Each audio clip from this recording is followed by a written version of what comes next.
টিকাদান। অ্যাবাউট 95% যখন টিকার হার হয় তখন হামটা নিয়ন্ত্রণে থাকে, কমিউনিটি সুরক্ষিত থাকে, অর্থাৎ 100 জনের মধ্যে 95 জন, অন্তত 95 জনের টিকা দেয়া থাকতে হবে।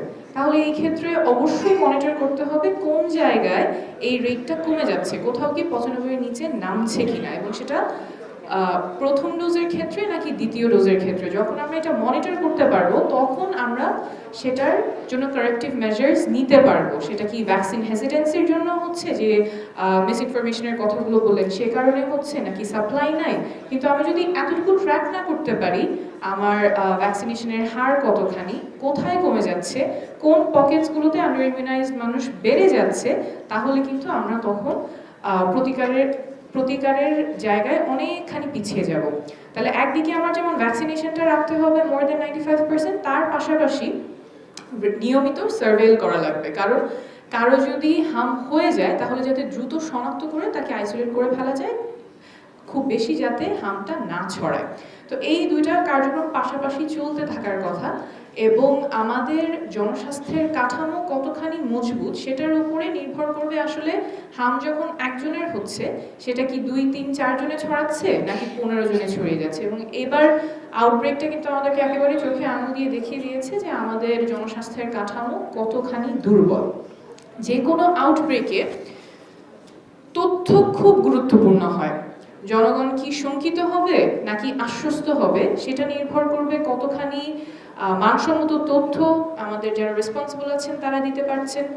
আউটব্রেকটা নিয়ন্ত্রণ কতখানি হবে সেটাও ডিপেন্ড করবে তথ্যের উপর, এবং চিকিৎসাটা কতখানি সমন্বিতভাবে দেয়া যাবে সেটাও নির্ভর করবে তথ্যের উপর। তো এই তিনটা কাজের ক্ষেত্রে আমরা কোথায় আছি? সাধারণত যখন আমরা শুনতে পাবো যারা দায়িত্বশীল আছেন, মন্ত্রণালয়ে যারা আছেন তাদের কাছ থেকে যে এতজন বাচ্চা হামে আক্রান্ত হয়েছে, তার মধ্যে এতজন সুস্থ হয়ে গেছেন, এতজন আনফর্চুনেটলি পাসড অ্যাওয়ে, বাট আমরা XYZ মেজার্স নিচ্ছি, এই তথ্যটা কি আমাদের কাছে আছে?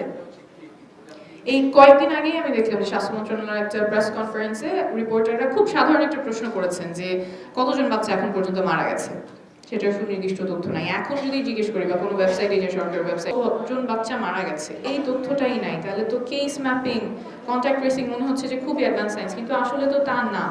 সো একদিকে তিনটা কাজের জন্য আমার তথ্য প্রয়োজন। প্রথমত পাবলিক কমিউনিকেশনের জন্য, আউটব্রেকটা নিয়ন্ত্রণ করার জন্য, এবং চিকিৎসাটা সমন্বয় করার জন্য।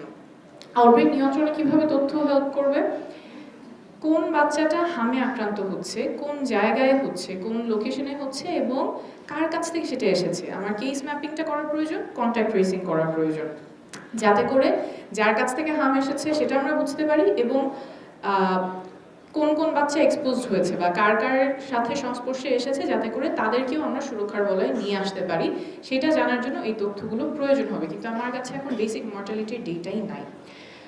ট্রিটমেন্টের জন্য প্রয়োজন তথ্য, কারণ কোন বয়সের বাচ্চাদের হাম হচ্ছে, তারা কি টিকা পেয়েছে কি পায়নি, প্রথম ডোজ পেয়েছে না দ্বিতীয় ডোজ পেয়েছে, বয়স হয়েছে কিনা, কমপ্লিকেশনসের হার কেমন, কোন কোন জটিলতা হচ্ছে, সেগুলো জানার প্রয়োজন হবে। না হলে দেখা যাবে আমরা ভেন্টিলেটর বলছি কিন্তু আসলে আইসিইউতে কতজন বাচ্চার প্রয়োজন এবং কোন কোন জায়গায় প্রয়োজন সেটা আমরা ম্যাপ করতে পারবো না, এবং প্ল্যানিং এর ক্ষেত্রেও সমন্বয় হবে না। যেটা আমরা শুনছিলাম যে টিকা আছে কিন্তু সিরিঞ্জ নাই, তো এটা কিভাবে, মানে এটা তো হতে পারে না। একটা আমি যদি টিকা কার্যক্রম দিই, আমার তো এই সব কিছু একসাথে প্ল্যানিং করে আসার কথা। তো এই যে সমন্বয়হীনতা, it is not just inefficiency, it is governance failure and it does cost life. So এই যে বিভিন্ন ধাপে inefficiency, mismanagement and governance failure, সেখানে ভুক্তভোগী হচ্ছে কিন্তু সাধারণ জনগণ। ইয়েন আউটব্রেকে খুব গুরুত্বপূর্ণ হচ্ছে strong public health communication.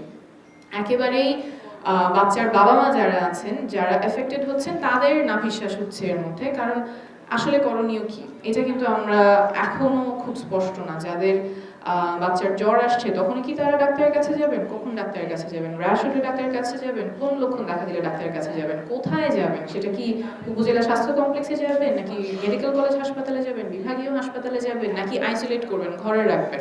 Isolate করার ক্ষেত্রে জটিলতা হচ্ছে যে সবাইকে আমার ভিটামিন এ ডোজটা দিতে হবে। তাহলে ভিটামিন এ ডোজ যদি দিতে হাসপাতালে নিয়ে যায়, তখন আমরা এই বাচ্চাটা থেকে অন্য বাচ্চার হাম ছড়াবে না সেই জন্য কি কি প্রতিকারের ব্যবস্থা নেওয়া হয়েছে হাসপাতালগুলোতে বা কোন সেন্টারে যাবে, এবং এই তথ্যটা যদি না থাকে তাহলে বাবা মা বাচ্চাকে নিয়ে বিভিন্ন কেন্দ্র থেকে কেন্দ্রে যাবে, হাসপাতাল থেকে হাসপাতালে যাবে, এবং তার মধ্যে অন্যান্য বাচ্চারা এফেক্টেড হবেন, হামটা ছড়াবে। তো এই যে কন্টেইন করার পলিসিটা কি, কোথায় যাবেন বাবা মা বাচ্চাকে নিয়ে, ভিটামিন এটা কি আমরা কমিউনিটি আউটরিচের মাধ্যমে দিতে পারি কিনা, কোনো তথ্যই স্পষ্টভাবে নাই, এবং এর মধ্যে এই কনফিউশনের মধ্যে যতখানি কন্টেইন করা সম্ভব ছিল তার চেয়ে অনেক বেশি ছড়াচ্ছে। And again this speaks to how weak our public health infrastructure is. আমি খুব দ্রুত করণীয়তে চলে যাই। একটা গুরুত্বপূর্ণ করণীয় হচ্ছে আমাদের যে ইপিআই শিডিউল সেটাকে ডিজিটাইজ করে ফেলা, অর্থাৎ কোথায় কতখানি টিকার হার হচ্ছে, কোথায় কমে যাচ্ছে সেটা যাতে রিয়েল টাইমে আমরা মনিটর করতে পারি, ট্র্যাক করতে পারি।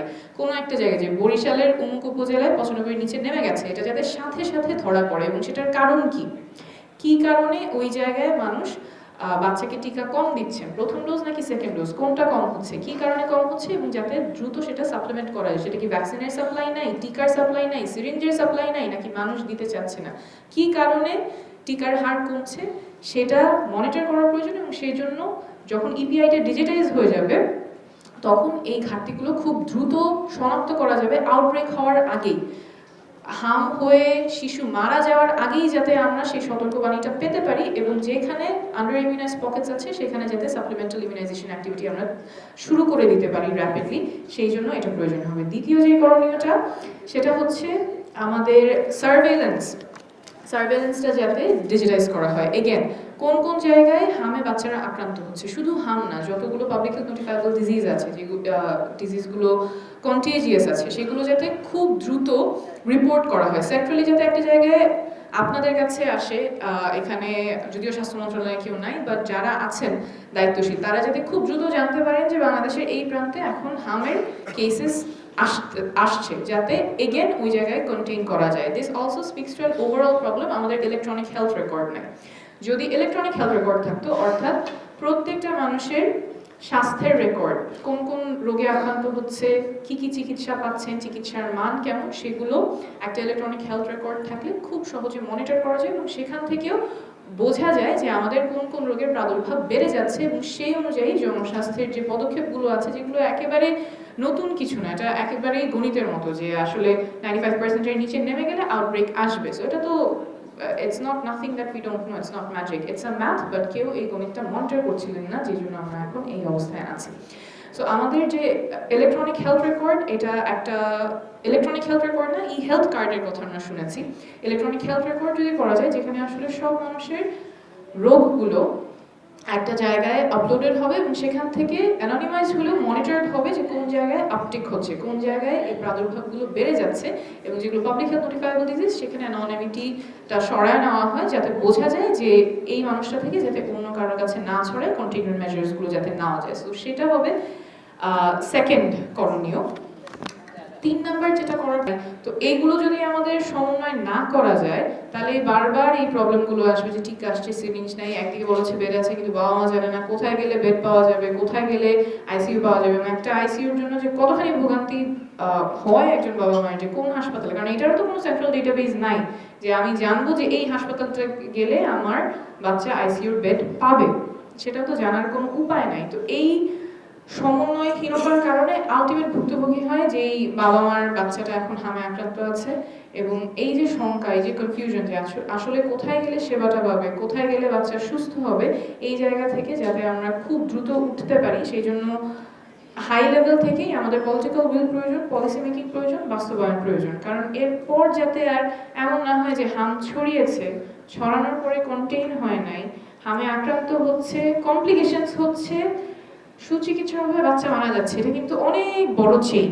এই চেইনের অনেকগুলো জায়গায় ইন্টারভেনশনের সুযোগ ছিল, অনেকগুলো জায়গায় এই চেইনটা ব্রেক করার সুযোগ ছিল, তারপরে আমাদের টনক নড়ছে, এবং তারপরে আমরা কিছু সাপ্লিমেন্টাল ইমিউনাইজেশন অ্যাক্টিভিটি, কিছু কার্যক্রমের কথা বলছি, তার অনেক আগেই যাতে আমরা সতর্ক হতে পারি, এবং যেই কন্টেইনমেন্ট পলিসি সারা বিশ্ব জুড়েই আছে। মিজেলস আউটব্রেক যে শুধুমাত্র বাংলাদেশে হয় এমন না, বিশ্বের অনেক দেশে এখনো বর্তমানে মিজেলস আউটব্রেক চলছে, কিন্তু পাবলিক হেলথ ইনফ্রাস্ট্রাকচার যদি স্ট্রং থাকে তখন সেটা খুব দ্রুত কন্টেইন করে ফেলা যায়, এবং শিশুদের মৃত্যুর মুখোমুখি হতে হয় না। তো আমরা যাতে খুব সতর্কতার সাথে শুধুমাত্র মিজেলসের জন্য না, অন্যান্য যে অসুস্থতাগুলো আছে যেগুলো পাবলিক হেলথ ইনফ্রাস্ট্রাকচার দুর্বল থাকলে এবং এই যে ব্যবস্থা যেখানে সমন্বয় নেই, কোথায় ঠিক আছে জানি না। আচ্ছা, আমি একদম শেষ করে ফেলছি। কোথায় আমাদের ঘাটতি আছে সেটা যাতে আমরা খুব দ্রুত ধরে ফেলতে পারি এবং সেই অনুযায়ী যাতে পদক্ষেপ নিতে পারি, এইটা আমাদের মনে হয় সবচেয়ে বড় শিক্ষা হচ্ছে এই মিজেলস আউটব্রেক থেকে। আমরা যেহেতু স্ট্রাকচারেরই অংশ, কারণ স্বাস্থ্যের বিষয়ে যখন আমি তথ্য না দিতে পারছি তখন অনেকগুলো অসুস্থতা যেটা আসলে ঠিক সময়ে চিকিৎসা পেলে আর প্রকট হতো না, সেটা অনেকখানি প্রকট হয়ে যায়। মাসিকের কথা যেটা বললেন, কিশোরীরা অনেক স্বাস্থ্য সমস্যার সম্মুখীন হয় কিন্তু জানে না যে এটা স্বাস্থ্য সমস্যা, এটা স্বাভাবিক না। মাসিকের সময় প্রচণ্ড ব্যথা হওয়া সেটা স্বাভাবিক না, অনেকেই আমরা ধরে নিই এটা স্বাভাবিক এবং সেই ক্ষেত্রে তার যাওয়ারও জায়গা থাকে না। হয়তো মা নানির কাছে তারা প্রশ্ন করবেন কিন্তু তারা তো আর মেডিকেলি ট্রেন না বোঝানোর জন্য যে আসলে কোন সময় তার স্বাস্থ্য ব্যবস্থার সহায়তা নিতে হবে, ডাক্তারের কাছে যেতে হবে, কোন সময় হয়তো সেটা বাসায় ম্যানেজ করা সম্ভব। তো এই তথ্যের ঘাটতি, এবং শুধুমাত্র কিশোরীদের জন্য না, ইভেন মেনোপজের পরে যদি কারো ব্লিডিং হয় সেটা যে আসলে একটা সার্ভাইকাল, সেটা যে একটা ক্যান্সারের লক্ষণ সেটা কতজন মানুষ জানে, এটাও কিন্তু আমাদের জানানোর উপায় নাই। তো এটা অ্যাক্রস দি এইজেস এই গ্যাপটা আছে, এবং তথ্যের গ্যাপ থাকলে বিশেষ করে স্বাস্থ্যের ক্ষেত্রে তথ্যের ঘাটতি জীবন বাঁচানো এবং মরার মধ্যে একটা পার্থক্য করে দেয়। তো সেই ক্ষেত্রে আসলে আমাদের সব ধরনের স্টেক হোল্ডার, সব ধরনের অ্যাক্টরসকে একসাথে আসতে হবে যাতে তথ্য ঠিক সময়ে ঠিক মানুষের কাছে পৌঁছাতে পারে এবং স্বাস্থ্যসেবাটা যাতে তারা সঠিক সময়ে নিতে পারে। অনেক ধন্যবাদ।